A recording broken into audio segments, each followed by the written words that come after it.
You've been hunting for a workstation that won't quit on you the moment you throw a massive simulation or a multi-track render into the mix. You want something that feels solid day after day, that doesn't leave you wondering if you overspent for a badge of more cores that you'll never actually use.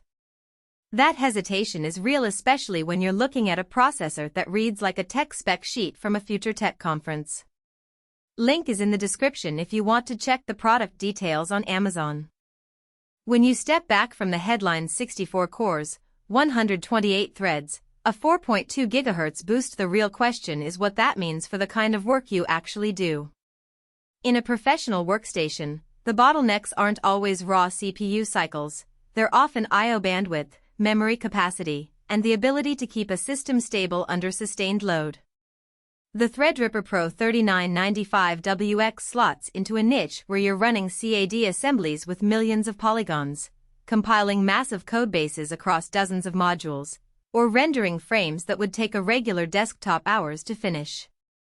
In those environments, the extra PCIe lanes and memory channels become the unsung heroes because they let you populate multiple GPUs, high-speed NVMe arrays, and 256G plus RAM configurations without fighting for bandwidth. If you're a visual effects artist who layers dozens of texture maps, a data scientist training models on huge datasets, or an engineer running fluid dynamics simulations, the 288 megabytes of combined cache and the 8-channel DDR4 controller give you a noticeable reduction in latency spikes. In practice, that translates to smoother viewport interaction in Blender or Maya, fewer pauses while Houdini cooks a node, and more consistent scaling when you add another GPU to the mix. The built-in data protection features of the Threadripper Pro line also mean that EC-capable memory is supported out of the box, which is a non-negotiable for anyone who can't afford a single-bit flip to corrupt a simulation. But those strengths come with trade-offs that are easy to overlook when you're dazzled by the core count. A 280W TDP is not a number you can ignore. It forces you into a high-end cooling solution that's often sold separately. If you're planning a quiet office build, you'll need a massive liquid cooler or a custom airflow design, and that pushes the total system cost well beyond the processor price tag. The socket itself is tied to the SWRX8 platform, meaning you're looking at a motherboard that can cost as much as a mid-range gaming rig, plus the need for DDR4 3200 or faster sticks to really feed those 64 cores. In many real-world tests, software that isn't explicitly optimized for massive parallelism, think everyday office suites, web browsing, or even most modern games, won't see a proportional benefit. In those cases, you're essentially paying for cores you'll rarely see active. That's why the decision to go with a 3995WX hinges on your workload profile rather than the allure of numbers. If your day-to-day revolves around single-thread heavy tasks like certain CAD tools or legacy software that can't spread work across many cores, you'll likely see better Pricito performance with a high-clocked mainstream processor.